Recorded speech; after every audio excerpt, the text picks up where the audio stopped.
So welcome everyone and thank you for joining us today for today's talk, Our Elder Brother Dwells There, How Itoiki Moved from Mountain Peak to Basket Design with Dr. David Martinez. I'm Maggie Onosorgan, the Public Programs Manager here at the Amerind Museum.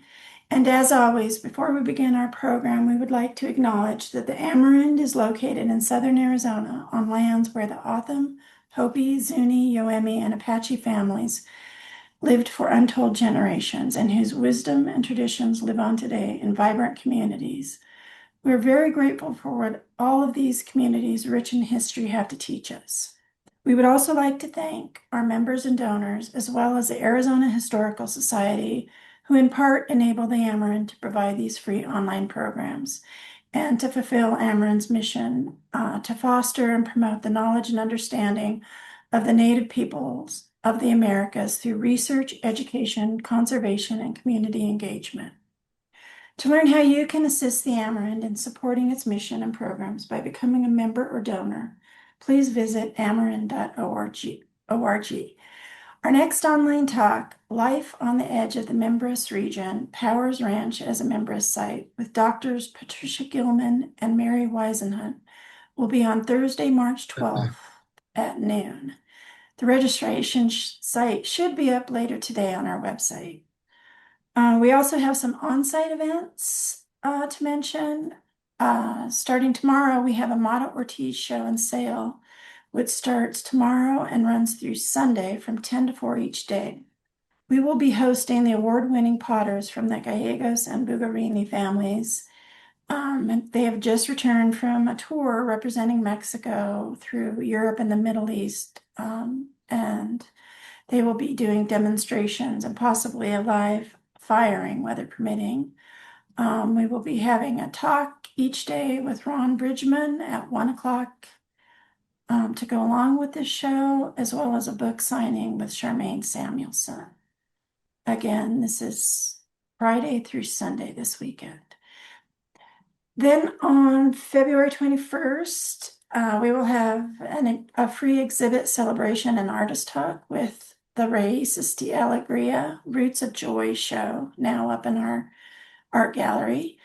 It's a really beautiful group show with 18 artists from the Raíces Tellier Artist Collective in Tucson. They will be doing a question and answer artist panel, a poetry reading. It should be a really nice event. So for more details on these and other events, please visit, again, www.amerind.org. The recording of today's program will be sent to all our registrants and available to watch on our YouTube channel, Amerind Foundation, later this evening. And today, if you have any questions for Dr. Martinez, please type them in the Q&A chat box and we'll get to as many as possible. We are very pleased to have Dr. Martinez here with us today and appreciate him taking time out of his busy teaching schedule to present this talk online. So for those of you who may not be familiar with Dr. Martinez, he is the director and founder of the Institute for Transborder Indigenous Nations, which focuses on indigenous nations impacted by the U.S.-Mexico border. He is also a professor of American Indian and Transborder Studies at Arizona State University. He earned his PhD in philosophy at State University of New York, his MA in American Indian Studies at the University of Arizona, and his BA in philosophy at the University of Rhode Island. He is also the author of many titles, including the forthcoming book, The Maze of History, Komal Hawk, Otham Teachings and an Earth-Based Sense of Time, which will be released in April from the University of New Mexico Press. He is also author of Dakota philosopher Charles Eastman and American Indian Thought, Life of the Indigenous Mind, Vine Deloria Jr., and the Birth of the Red Power Movement. My Heart is Bound Up with Them, How Carlos Montezuma Became the Voice of a Generation. And he is also the editor of the American Indian Intellectual Tradition, an anthology of writings from 1772 to 1972. I will include all of these titles and publishers in the follow-up emails for any of you that may want to read more. So like all of you, I'm really excited about today's talk, so please welcome Dr. David Martinez. Thank you. All right. Thank you, Maggie. I appreciate the generous introduction, and thanks to everybody out there who make time to join me today. I really appreciate it. And so, all right, getting underway. As mentioned, I have a forthcoming book, The Maze of History, Komal, all of them teachings and an Earth-based sense of time. So, what I'm presenting today is based on two forthcoming publications. This is one of them.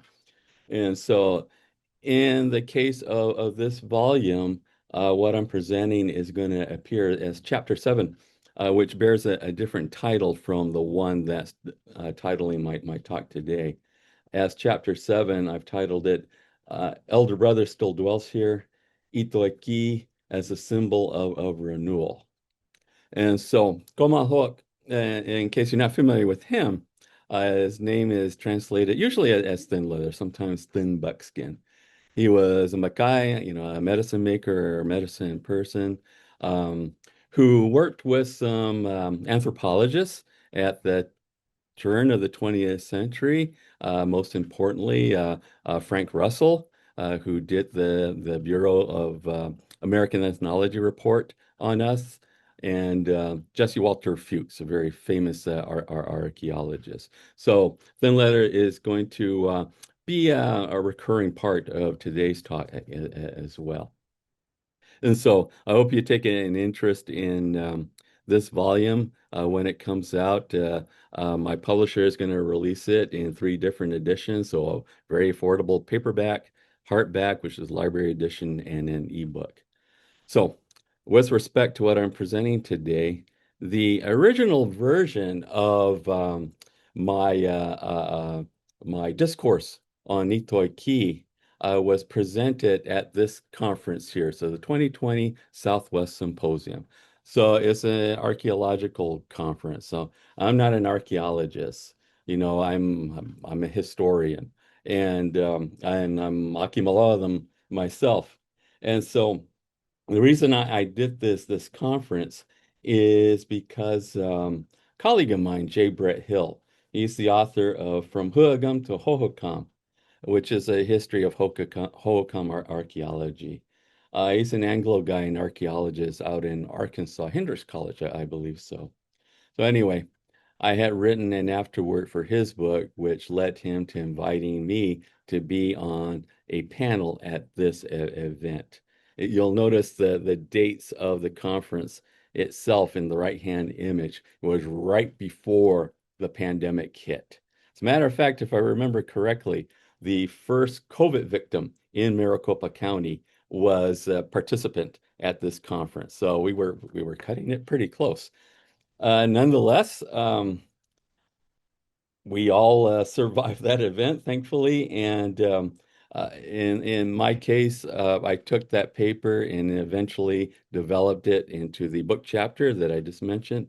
But it's also going to be published in the conference proceedings for this conference here.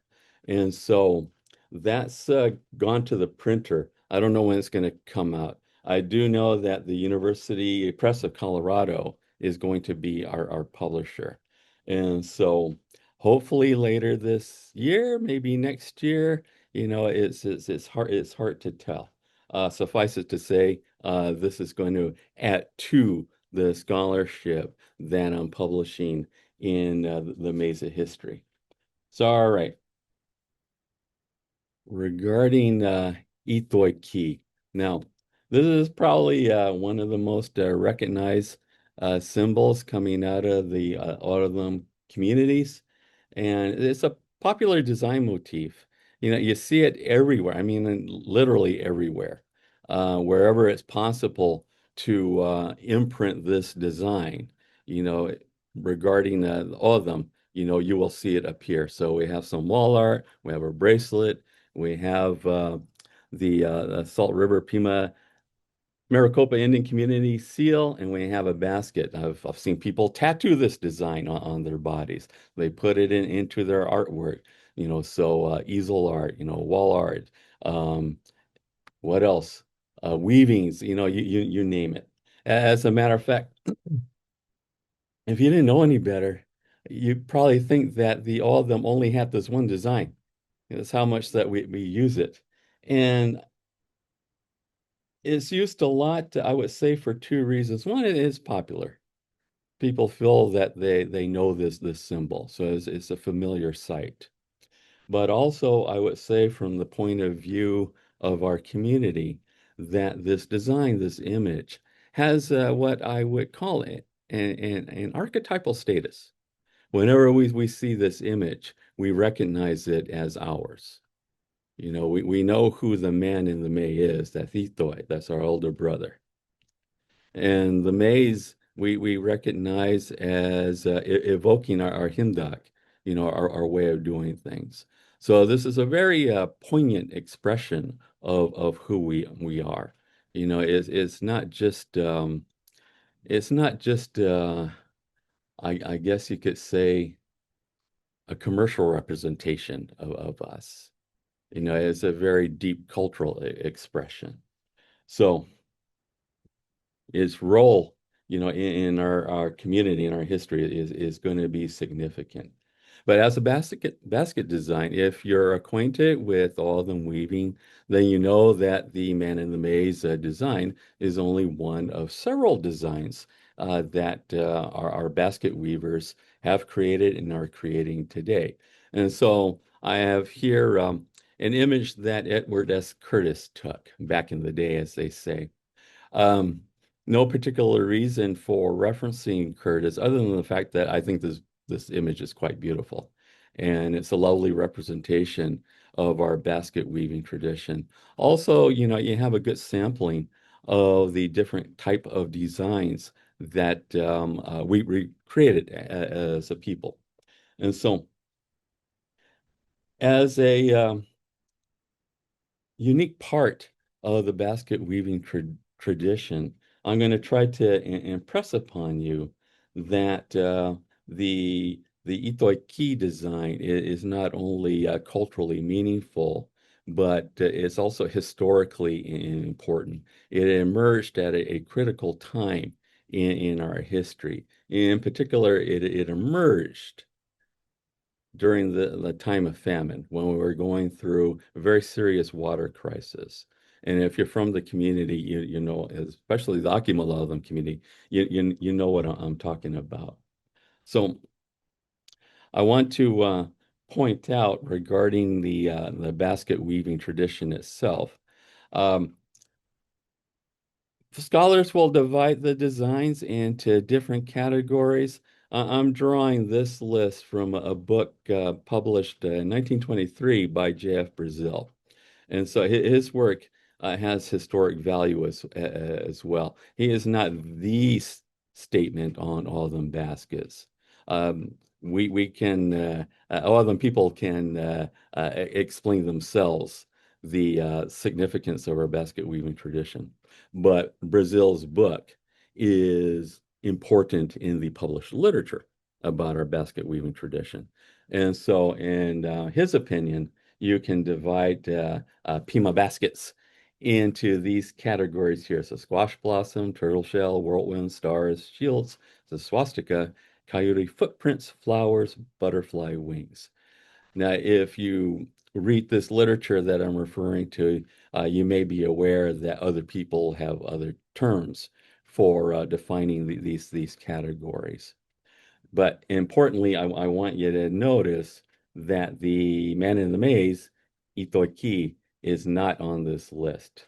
And I have an explanation for that, which I'm going to get to momentarily. Now, with respect to the Autumn Jebet, um, I'm going to be largely making reference to the Akimel. That's where I'm from, and I'm enrolled in the Gila River Indian community. And so you can see us up at the top of the map that I'm showing you, the gray area, gray shaded area. But you can also see references to our cousins down south, the Hia-Ced who are along the Gulf of California, then Thon and then the Savaipuris to the east. I think this map includes the people that the anthropologists call the lower Pima. So that's definitely part of the longevity, but it includes three major groups that don't come up in the literature, at least the English language literature, very often. You have the all of them, you have the all of them, and you have the Tamil, all of them. And so they're not a major part of this presentation today. I just wanted to alert the audience that this image that we have here, as encompassing as it tries to be, I want to add a footnote, well, I guess an addendum, that there is more to the Autumn community than meets the eye. Also, these boundaries are approximations, right? Um, all of them, like other indigenous people, we don't think in terms of territorial boundaries. That's a Western conceit. Western civilization likes drawing lines on the earth a lot and saying this is our territory and that's your territory. Um, it's not that we didn't have a sense of where our homelands are. We do. But suffice it to say, we think more in terms of our relationship to natural phenomena, so mountains, rivers. We think in terms, historically to the fields that we tend. So things like that. And so when it comes to other people's homeland, um, you just know when you've left your homeland and you've entered another people's homeland. And it's not because you passed the line. It's probably because at one point you were on your side of the mountain, and then at another point you were on the other side of the mountain, and you were in other people's homeland. So, for example, if you're from the Phoenix Valley, like I am, then you might recognize, say, the Superstition Mountains as being one of those boundaries, that marks the difference between Akimel, of them, Jebbet, homeland, and say the Apache. I also want to show this map for two additional reasons. One is that you don't see the U.S.-Mexico border.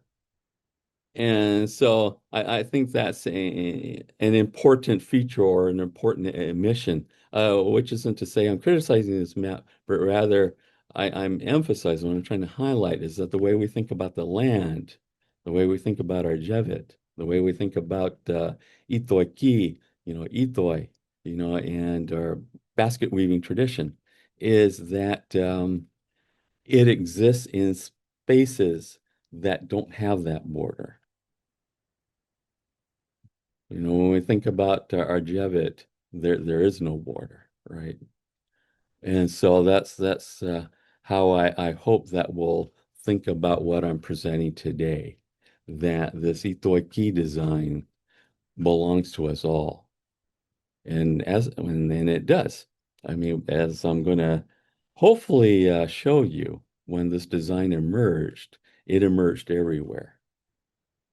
It's not like we can identify a particular basket weaver who invented the design and then it became popular and spread. Um, I guess I'm trying to find the right adjective to describe something that, occurred at an almost subconscious level. This design just appeared everywhere. And like I said, it appeared at a critical time in our history. So, okay. So let me get this on. So when I was researching my topic, Brett Hill invited me to do a presentation with him, and I started reflecting on this Itoi key design. And let me see here. Okay, so my research included reading this book, as I've cited before. It's from 1923. J.F. Brazil, he was a plant and soil scientist who worked for the USDA. He did live out here in Arizona, and because of his scientific background, I assume that this is what led to his interest in Pima baskets, pardon the colonizer term, Pima baskets, which are typically made from bear grass, yucca, devil's claw, some horsehair. There are probably other plants that I should mention that I can't think of. But as a plant person, Brazil obviously was very knowledgeable about the material that basket weavers were using to create these works of art. And I say works of art very intentionally because in his book, if you take time to read it, and I think it is available for free online, you'll notice that he had a high regard for these basket makers. He appreciated the artistry and the skill that they put into their work. And it's noteworthy because given the time when this book came out, early 1920s, not a lot of people were complimentary about the indigenous imagination. They didn't think that we had, a lot of intellect, or a lot of skill. They still didn't think that we were terribly civilized. So for somebody to come along during this period and talk about these basket makers as if they're equals to the great artists being shown in the galleries and museums, in big cities. That's very progressive thing to do. So he's a plant and soil person. He's taking an interest in all of them baskets. And so he publishes this book, which was published by the Arizona and Archaeological Society. And so this was a commissioned work. Um, Brazil, he's not an archaeologist himself. He's, I guess you could say, an amateur basket scholar. He did collect these things, and he did apparently sell them as well. And so he was part of the growing Indian basket market. So he knew a lot of the all of them basket makers personally. He interviewed them for this book, and took their knowledge and opinions seriously. And so with that in mind, when I read this quote that I have on screen now, it just well, it blew me away. I got to use a colloquialism. It just blew me away. He said in recent years, so 1923, in recent years, the design of the labyrinth or maze occurs very frequently in basketry, but where it originated and how it came to Pimeria, no one knows. And that just immediately, intrigued me. It's like no one knows. I know this is an Anglo guy talking about people in a tradition that likely he had limited knowledge about. I mean, there's what you know when you collect baskets, talk to basket makers, which can be meaningful and substantial. I don't want to disparage that. But then there's what you know when you grow up in the community, and the basket makers are your own relatives, right? Uh, Nonetheless, he was engaged with our community enough where I think he felt that when he made this observation that no one knows where this Itoiki design came from, he felt that he was saying something authoritative. So as an all-them scholar, thinking about this topic, I immediately wanted to learn more. So what's going on here? So first thing I did, because I was working on that other book about thin leather, I turned to this resource here, The Pima Indians by Frank Russell. That's Mr. Russell on the right-hand side. He's a Harvard-trained anthropologist who died very young, which is why I only find one book about us by him. I think he died around 35 years of age. I think he was taken by the Spanish flu. But in any case, in 1901, 1902, he came out to Sacanton Village. And with the assistance of the local Indian superintendent, he was able to assemble an array, about a dozen people from the community who served as informants, right? That's what they call them, informants. So it's all community members who are willing to be a part of this project. The project being this Bureau of American Ethnology report that he's doing on us.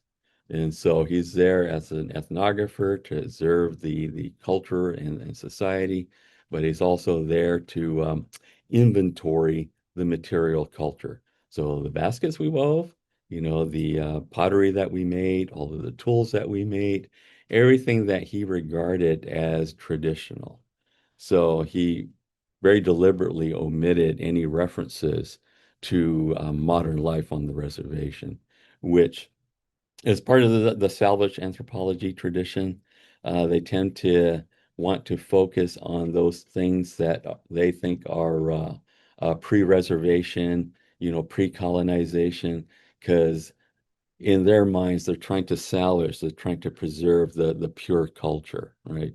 So okay, that's an issue, but regarding the literature, which is what I do. I study the literature.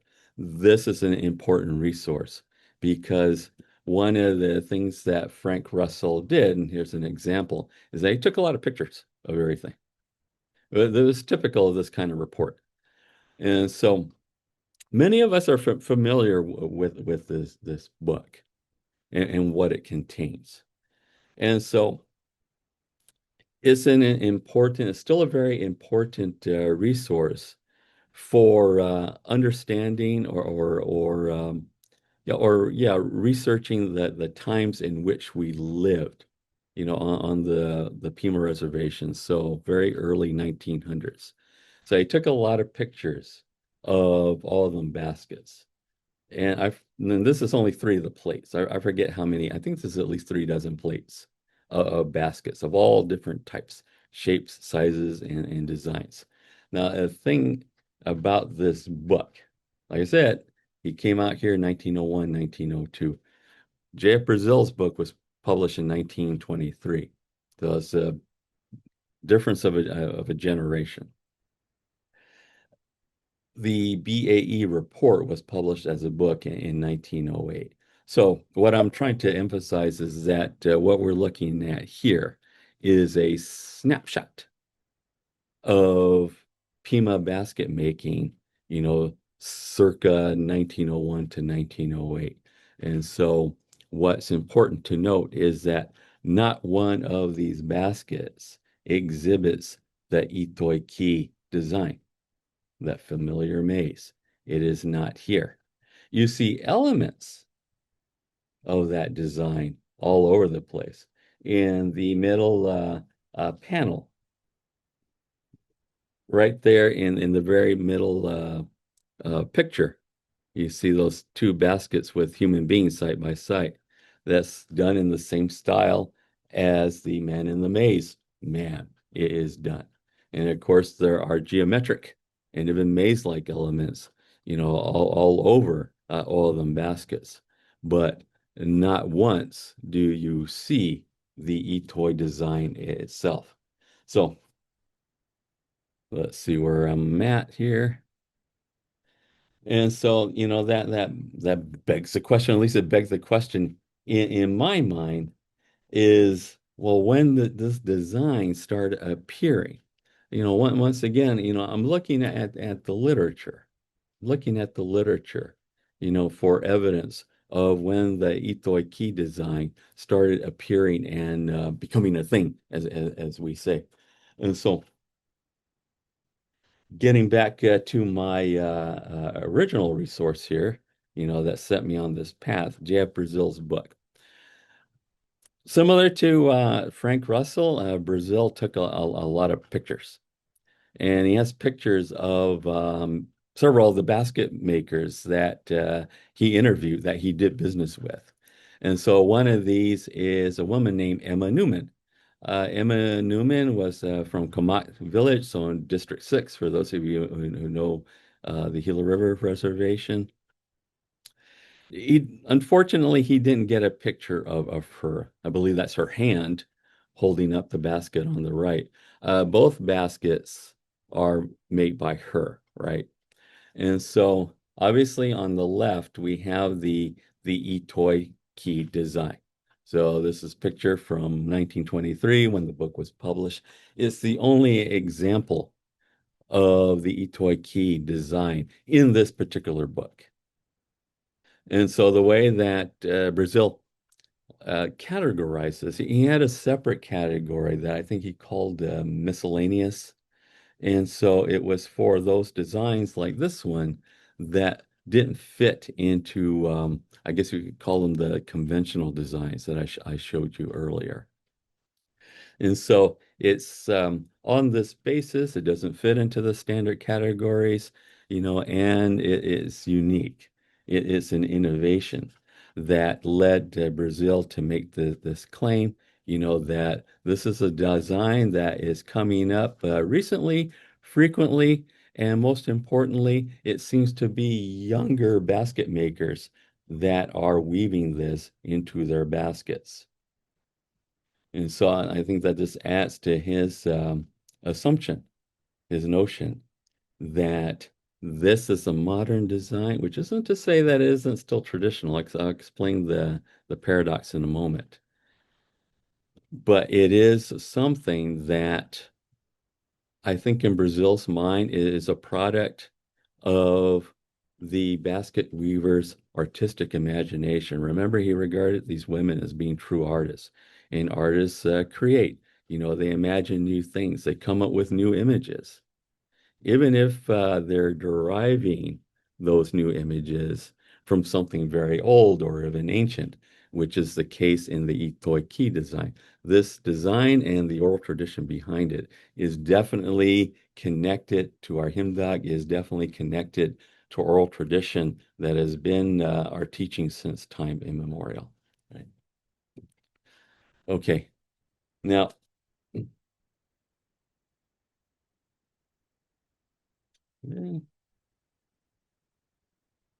I'm looking at my notes, obviously. I'm trying to not lose my place in my narrative here. But in any case, the reason why I'm showing you these pictures now is the impression that I may be giving the audience at this point is that especially by emphasizing the young basket makers, innovation in design.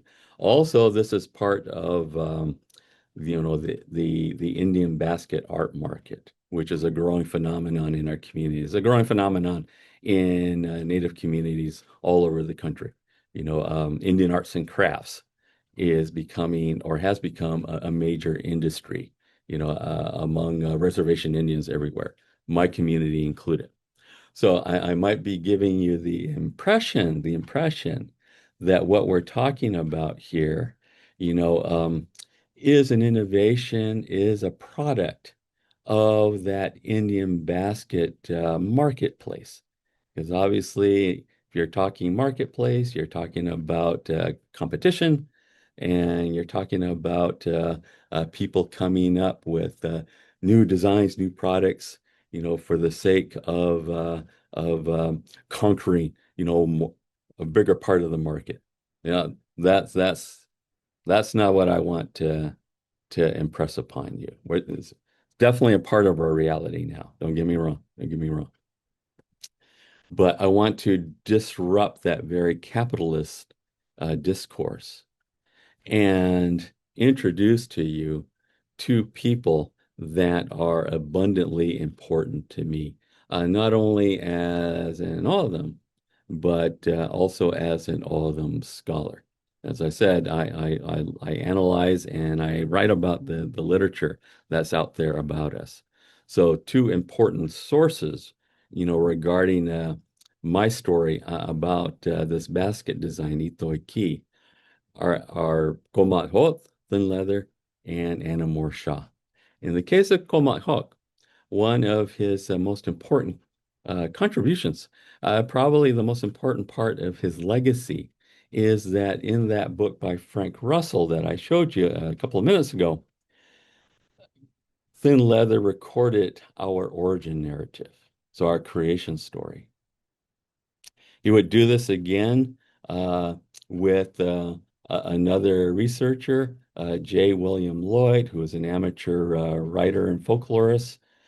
And taken together, we probably have two of the most important historical documents in all of them studies. It's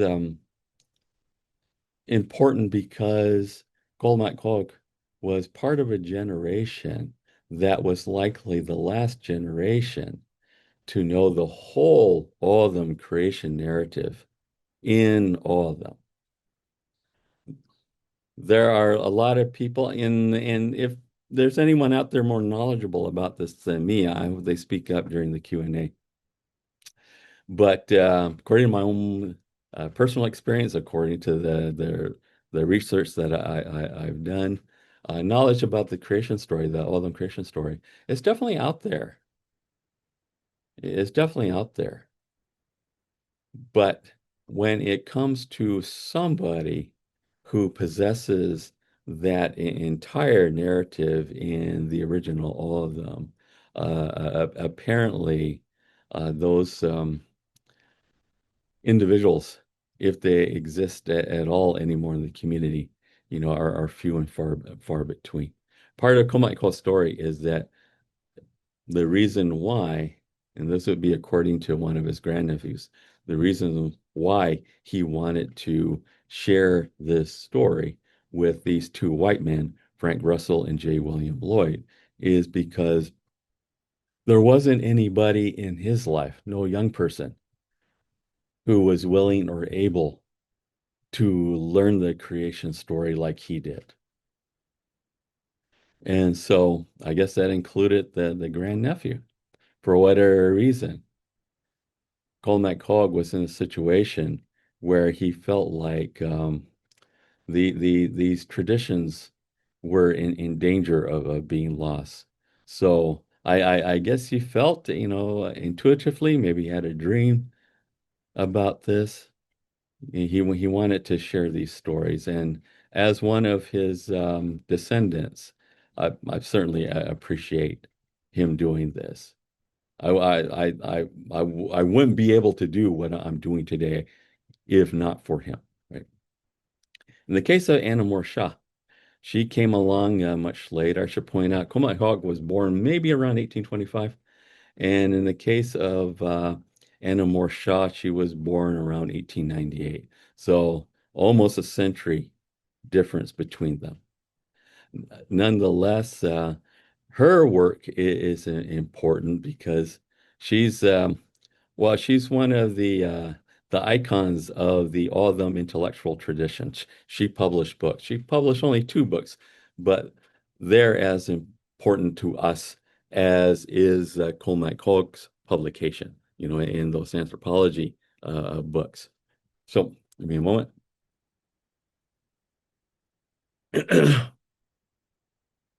So, in the case of Anna Moore Shaw, she published her first book is called Pima Indian Legends, published it in 1968, University of Arizona Press. So it's a thin volume. It's a thin volume. I don't think it's more than 100 pages long. And so it's a series of legends, all drawn from the Akimel, all of them oral tradition. If you're familiar with that oral tradition, you'll recognize all of those stories, right? One of the stories in this volume, of course, is pictured here, titled The Maze or Seha's House. Of course, we have the familiar design illustrating this chapter. First of all, Seha is another name for Itoy.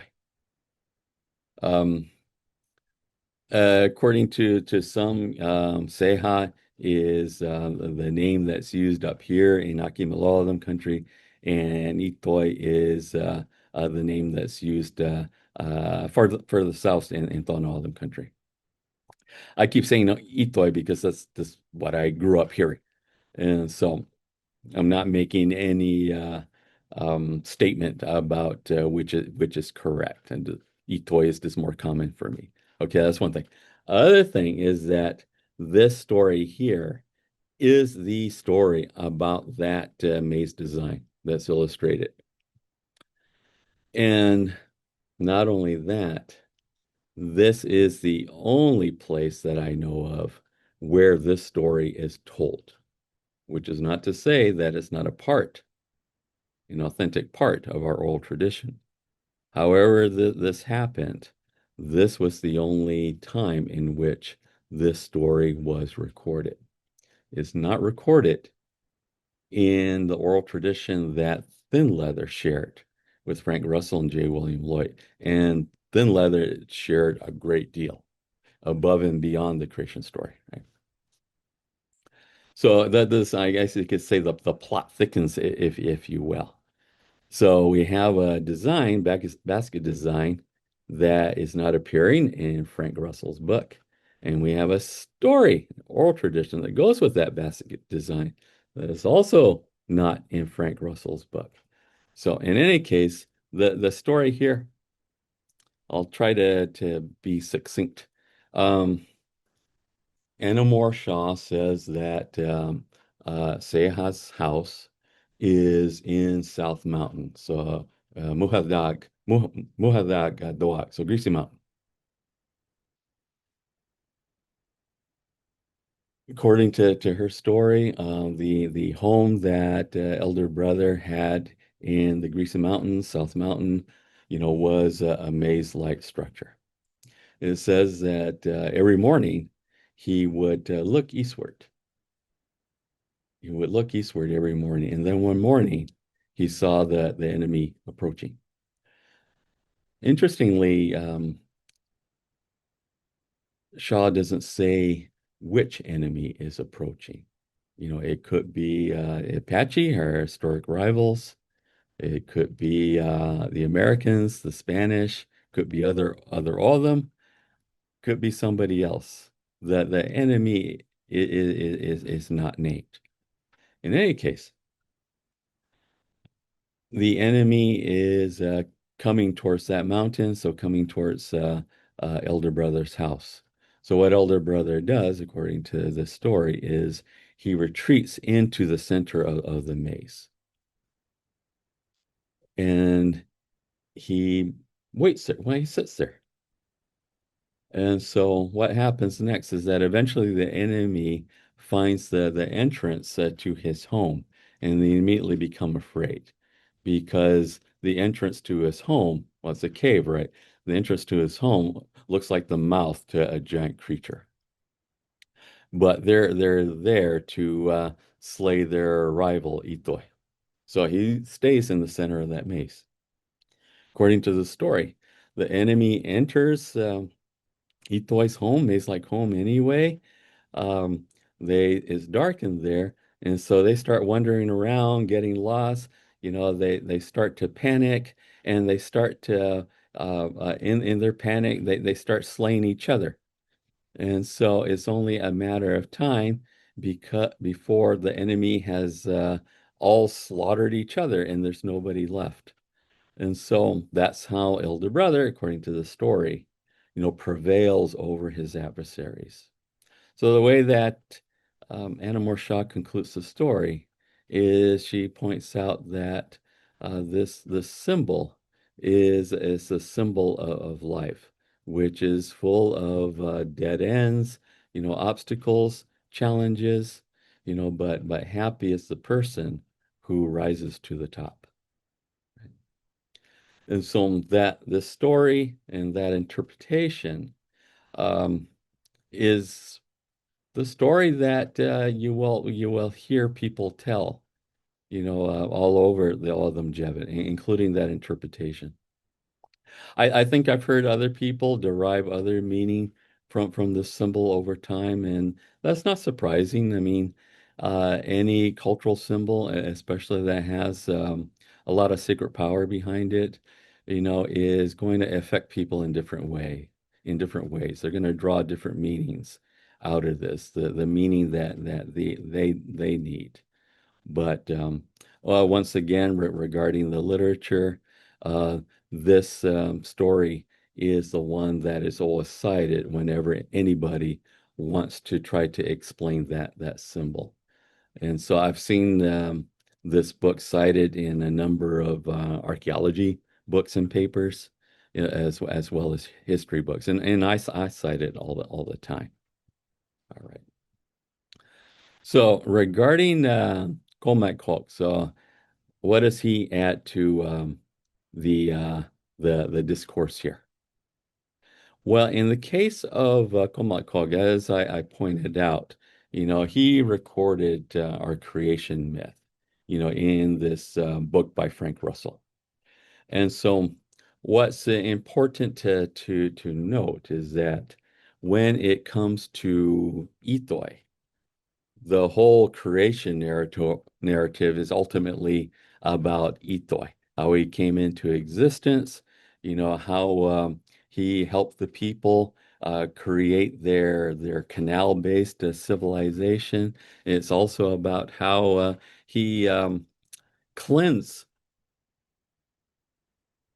how he cleansed the river valleys, of the people in the big houses who he obviously regarded as not following his teachings.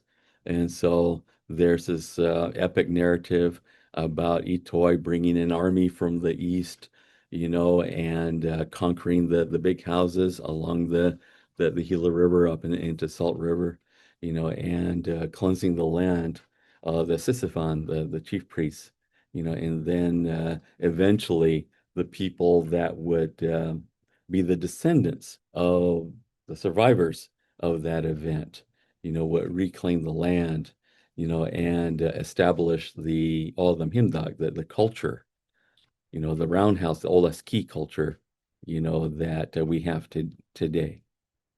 So as I mentioned, Thin Leather does not tell in his creation story the story that Anna Moore Shaw tells in her book, but they do intersect, and they intersect when Thin Leather, makes reference to Itoi during that time before time, building his home or claiming his home in each of the three sacred mountains that are part of the Aldam Jivat.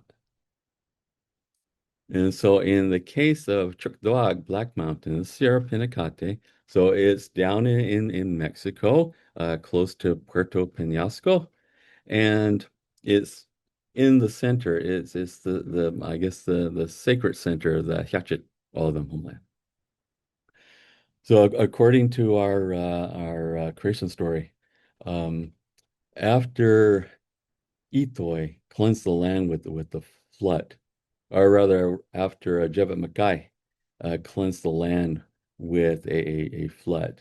The way that Ithoi survived that flood was he put himself in an oya, so a pot,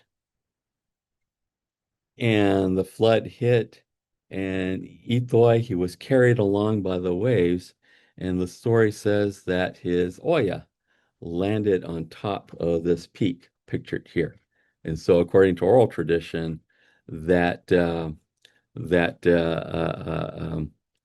that crater that you see in the middle of the picture is where the pot landed. And so, it's going to be from there that Itoi would recreate the land and recreate the first people that would inhabit the land, after the Great Flood. And so, as a person who's related to the Hia-Ced, I'm related to them through my maternal grandmother. In my understanding of the story, by virtue of landing at Chuktoag after the flood, what that symbolizes for Hia-Ced is that we're the oldest part of the Otham. So our mountain, was mentioned first in the creation story.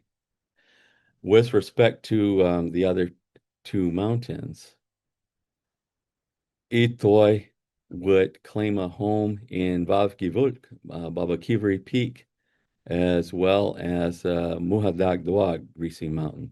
So for those of you acquainted with the Aldam homeland, you know that this is a sacred mountain for the Thon Aldam, and Muhadag Doag, otherwise known as South Mountain, is the sacred mountain for the Akimel, all of them. But of course, we're all of them, so we all recognize these mountains as sacred.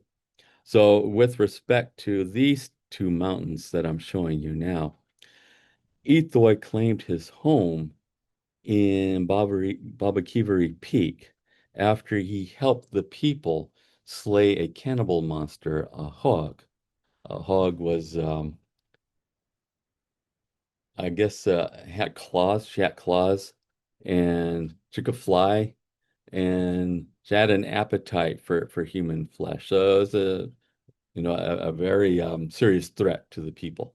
So the people turned to Itoi for help at subduing this threat, which he did do. And so after Itoi helped the people overcome that threat from Hog, pardon me.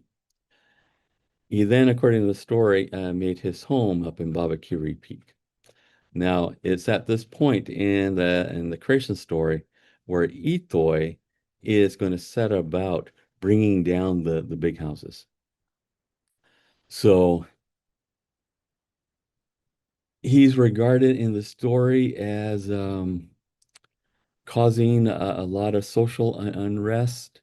According to the story, young women were attracted to him, and because of that, the leaders, the elders of the community back then, they became upset with him. They didn't like him, and they drove him away. It says they drove him away. The way I interpret that is Itoi's teachings were having an effect on the people. And evidence of these new teachings, having an effect on the people is that young people, including young women, were being attracted to what he had to say. So he wound up in Greasy Mountain, and it's going to be here where the people who wanted to do away with Itoi would find him and they would try to kill him 4 times. Of course, he would return 4 times and he would prevail. He would go down south to the land below where he would meet with Jebet Mackay, who was living down there, and would bring all them people back to push out the people in the big houses and reclaim the land on behalf of the descendant people. So Akimel, all of them, Tono, all of them, Sobaipuri, Hia-Ced, all of them, the people that we have today. So my point about Anna Shaw's story is that her story is connected to the story that Thin Leather tells because Anna Shaw makes reference to this mountain pictured here. She recognizes that this is where, Itoi Ki keeps his home. Itoi himself is an essential part of our creation story. And so the story that Anna Shaw tells is consistent with the creation story itself. Whether it was told since time immemorial, or if it's a story that began to emerge, say during reservation times when we're going through the time of famine. Um, I actually can't say. I actually can't say. The thing about oral tradition, about these stories, is that when a story becomes a part of your oral tradition, um, by definition, it becomes timeless. It's impossible to put a date on these things. And I'm not going to try to put a date on the Toiki story. So what I'm showing you here is pictures that are illustrative of what life was like on the Gila River Reservation during the time period in which I'm talking about. So early 1900s, 1920s, and the picture on the right is dated 1934. And that's William Blackwater on the left, who lived in Blackwater Village. He was a calendar stick keeper, so he was a tribal historian. And so these pictures, what I'm attempting to do is evoke a time and a place. Because again, I want to disabuse us of assuming that the story of Itoiki as a basket design is a story of the modern Indian basket, market. In my opinion, that basket design is not a product of the Indian basket market. It is a product of the times in which we were living, which, as you can see in the picture on the right, we were dealing with a lot of poverty. You know, there were people dying during the time of famine. People couldn't grow food to sustain themselves. We're supposed to be part of the modern agricultural market, but it was difficult for people to make a living from that market because they just didn't have enough water to grow, a viable crop. And so we were at the mercy of American society, which, by and large, you know, they didn't see us. There was so much poverty on the reservation and reservations everywhere that I think in the minds of the Metagans that this is just the way we lived, and they didn't see, a people suffering genocide at the hands of the Indian Bureau. They just saw poor, ignorant people. But fortunately, there were some people that were paying attention. Incredibly, the New York Times reported on the water crisis.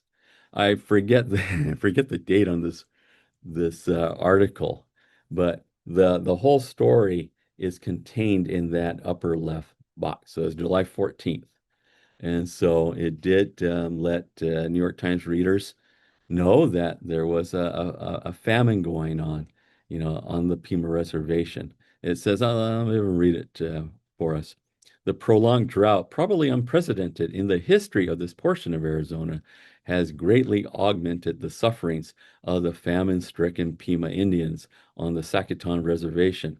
Most of the Indians now depend for food on the few who still have provisions. They are emaciated and suffering, and unless the $33,000 congressional appropriation can be used, private subscriptions must be taken. So, in my mind, the famine that's occurring on my reservation to my ancestors is the kind of famine that I think most Americans today associate with the Horn of Africa. Some of us remember the Ethiopian famine, and pictures of these starved children. This famine is occurring around the world to this day.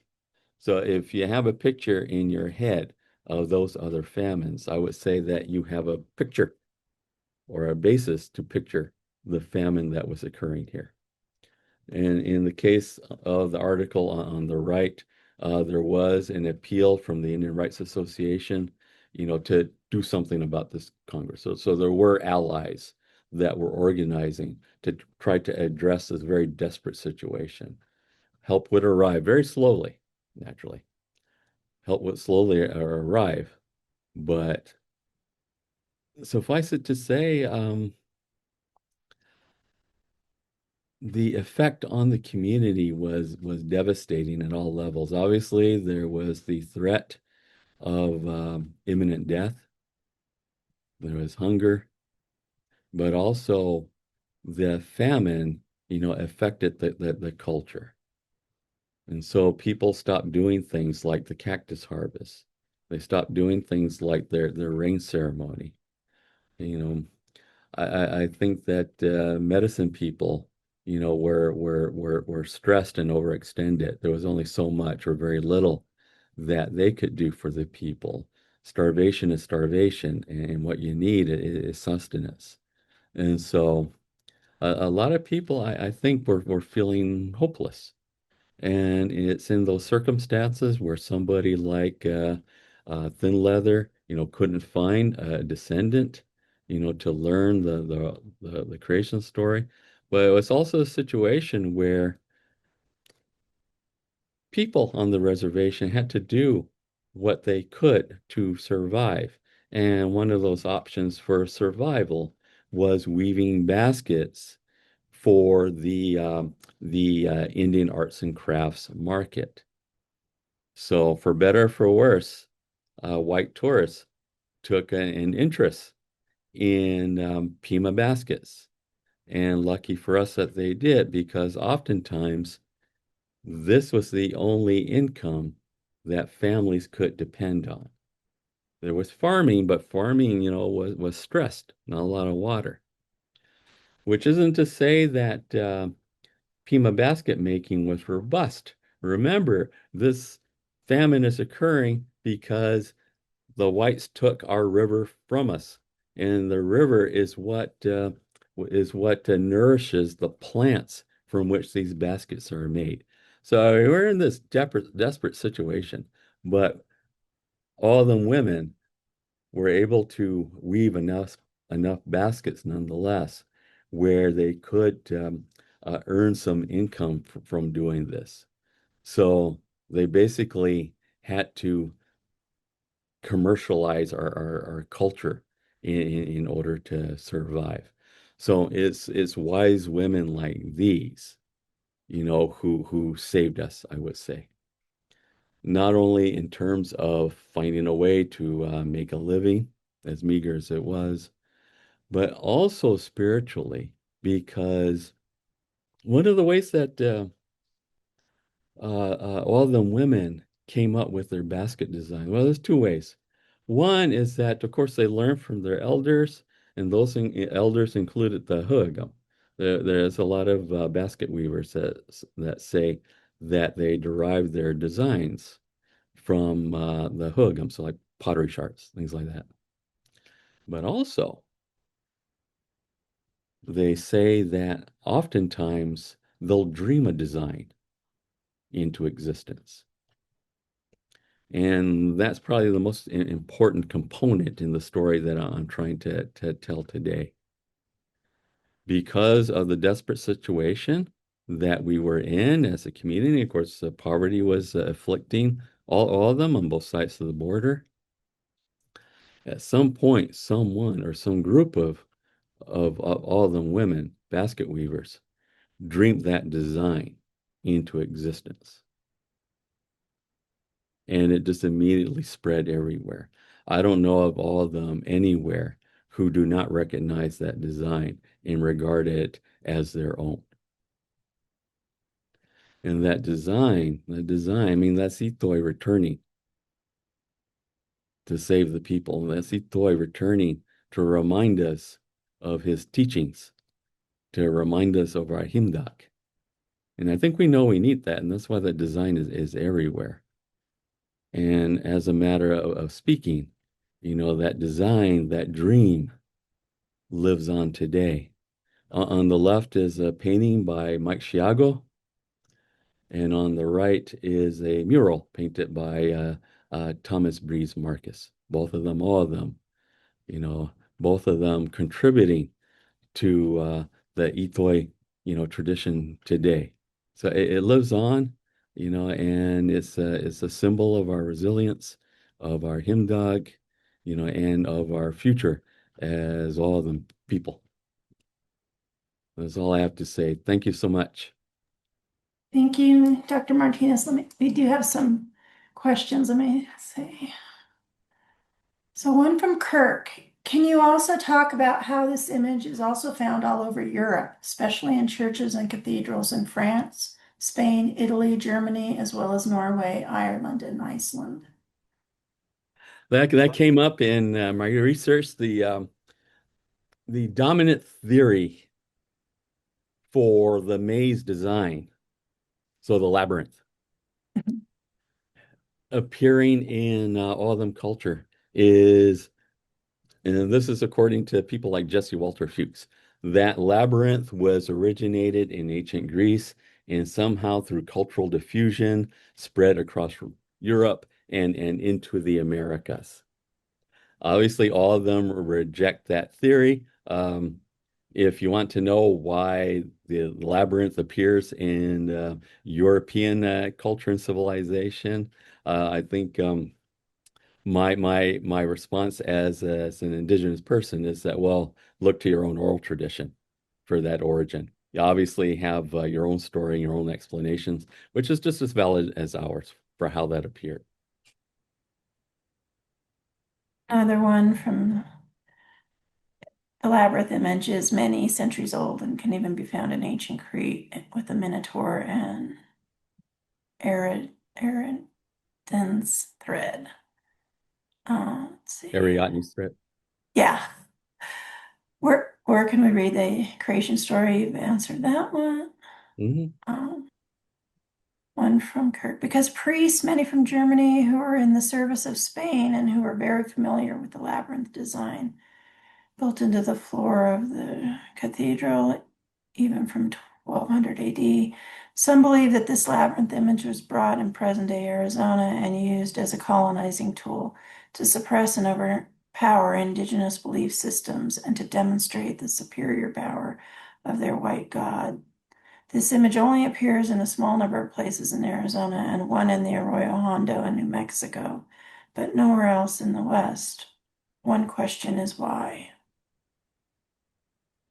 I don't know. I mean, when it comes to our design, our images, um, as far as we're concerned, we created all of these things.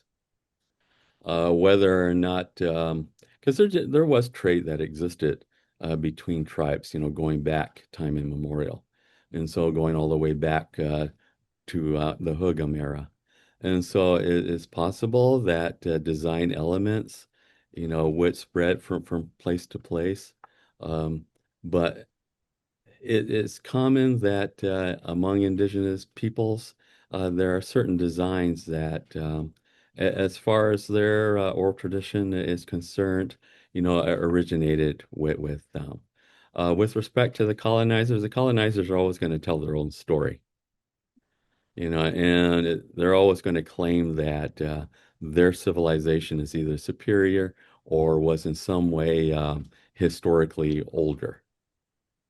So I don't know if that's a good answer to the questioner's query, but Yeah, we came up with these it's yours. things. Yeah.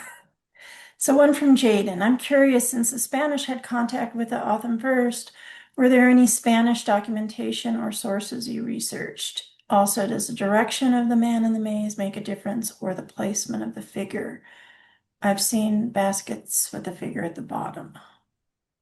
Yeah, I occasionally see the image reversed with Ito at the bottom. Um, the image is part of an oral tradition, and so I'm not sure what the explanation is, but the rare image where the man is at the bottom is Itoi entering his home.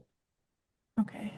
But the more popular rendition is Itoi at the top of the maze, which symbolizes how the story that Anamor Shaw tells concludes. And one from Sergio. The New York Times article was from the 1900s. By then, missionaries have been in the region by over 200 years. Along the lines of European narrative and stone images and stories, can you speak about some intricacies of the missions as another arm of colonization instead of saviors? Well, the Spanish missionaries they mostly impacted the northern communities farther to the south. So during the Spanish period, the Akimel of them, so the region I'm from, was largely untouched. It wasn't completely cut off. Through trade with our Thonolim cousins, we did bring in Spanish cultural items, whether it's wheat, whether it's cattle, metal tools. So there was some impact of Spanish culture into the Akimel community. Um, Regarding what I think is what the questioners are trying to ask. There is a tradition throughout all of them country of adopting Spanish and Catholic mythology, and religion, into the culture itself. There is an all of them form of Catholicism, that is centuries old, and that's symbolized by San Javier del Bac, which is an very, very important landmark for the Thonoaltham and as well as the Sabaipuri. And so when it comes to looking at the literature and the interpretation on these symbols that I'm presenting, uh, the audience is very smart to recognize that we do need to keep a critical eye open for the influence of the colonizers. And that begins with the resources that I've been pointing out. These are done by white men. They are white men with biases. They are white men with a particular point of view, such as an archaeologist and an anthropologist. So if at some point you read the book that I was promoting earlier, hopefully you'll see attention paid, to these critical elements. When are we talking about something that's indigenous? And when are we talking about something, that is influenced by the colonizer imagination? A little bit about what you mentioned on imagery. I've seen some baskets with horses on Hmm. some older Pima Hmm. and often baskets, and there's not much, haven't found much written about that.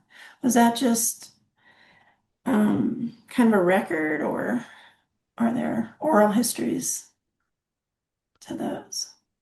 I think there's and it might be in Frank Russell's, but I think there's pretty sure there's an origin story for the horse that we have, which Okay. is probably informing the basket images that the viewer is talking about. But I'm sorry, off the top of my head, I don't recollect what the story is, but we do have a story. Okay. One from Edward. Was Itoi a prophet or a god? It was teacher. Teacher. Okay. A teacher, which is, I would say, the best way to describe this historical figure. Um, it is difficult, and this is true of any mythology. I'll use that word for the moment, to determine how much of a given sacred figure, sacred being, is historical, versus Right. I guess I would say archetypal, because these stories, these figures, they're expressions of the collective imagination. And so they symbolize generations, countless generations of experience, learning, and the teachings that come out of the people's experience. I suspect that there was somebody, or maybe even a group of somebodies, that played the role of elder brother in the community, and the way in which these experiences became handed down over the generations, metamorphosed into these narratives that Thin Leather was sharing with people. You've kind of answered it, but one anonymous, could you tell us more about the ways in which the design is used as a teaching today? It comes up in language classes, and anytime I teach all of them history, I'll make reference to this story because it has so much symbolic meaning. And so the applications of this symbol as a teaching are as numerous as there are imaginative ways of using it. See, one from David. There's no question that intricate spiral designs were part of Huhugam imagery, petroglyphs, long before the arrival of Europeans. Do you see a direct lineages from the older spiral to the labyrinth as such? Well, insofar as the basket weavers themselves, so the ones that JF Brazil interviewed, they would say that a significant portion of their designs were derived from Huagam culture. So that includes the petroglyphs that you can find in places like South Mountain. So the geometric designs that are prevalent in our baskets A lot of those come from those original sources. And as a matter of fact, at least historically, a lot of basket weavers will actually be reticent about saying where their designs came from or who taught them their designs or even sharing how their designs originate because the true owners of those designs are the Hugam, so the ancestors. Here's one directly related to that. If an organization would like to incorporate eToy into a design to be used strictly on Native American communities, would it be considered disrespectful? And do you know if there would be a copyright issue? Well, people are working on this, but presently there is no copyright on cultural symbols. Oh, As for the equally important question, which is the ethical question, if any organization wants to appropriate this design, I would encourage you to reach out to that community, whether it's my own Gila River, Salt River, all of them. Try to make connections somewhere for advice and consultation on the most appropriate way of handling this kind of imagery. Otherwise, if you just steal it from us and put it on your logo or whatever, I guess you can do that and get away with it. The cops aren't going to bust you, but suffice it to say, you'll appreciate damage it. your relation with us. Yeah. One from Lori. Anna Shaw's book, First Story, The Great Flood, cites the Superstition Mountains as the escape route from the rising waters. Is Slanting Mountain considered one of the Otham sacred mountains? I haven't heard it mentioned, unless the Slanty Mountain refers to the Cricket Mountains, which is part of our home. I would have to see the referencing in context, but offhand, I haven't heard that particular name come up in what I've learned. I will end it with this one last one from Philip. What version of the Otham creation story should we share to our younger Otham generations? The thin leather full Otham or Anna Shaw's? And how do we get our younger ones more interested? If by younger, we're talking about, say, older elementary students, maybe junior high students, um, then I would go with Anna Moore Shaw. I think that's probably most accessible for them. Plus, she tells the story in easy to tell and share portions. For older students, say high school students and certainly college students, I would go with the more important literature. So Frank Russell's book and J. William Lloyd's, which are both available online for free. So, Okay, and then one more from somebody. Oscar, who is an Otham from the southwest of Mexico, Tepejano descendant. What other traditions unite us to the desert lands of origin? oh, good question. Yeah. Probably well, this is based on what I know, and I don't want to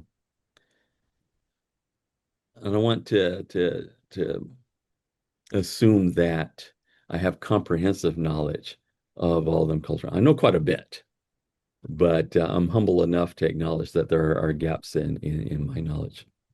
I'm learning all the time. Even as old as I am, I'm learning all the time. Part of what makes my work exciting for me. Um, when it comes to things that unite all of them people, obviously this creation story itself, we all tell some version very close to the one that Thin Leather tells. Um, also, there's the cactus fruit harvesting ceremony. All of them have some relation to the saguaro cactus. Obviously, being in a desert region, there is the rainmaking ceremony. And when it comes to material culture, um, obviously, basket making is a key feature in material culture that unites us all. Because except for the Hia-Ced, all of them live along some river or another. And where there's rivers, there's plants. And where there's plants, there's material to make baskets. Great. I'm going to end it there, and I want to thank everyone for joining us, and especially thank Dr. Martinez. for sharing your knowledge with all of us. Thank you so much. And I'll turn it to you for last words. All right. It looks like I went a little over my time. My apologies for being so garrulous. I get really excited about this, but thank you so much for staying with me and listening to my story. I greatly appreciate you. Have a wonderful day.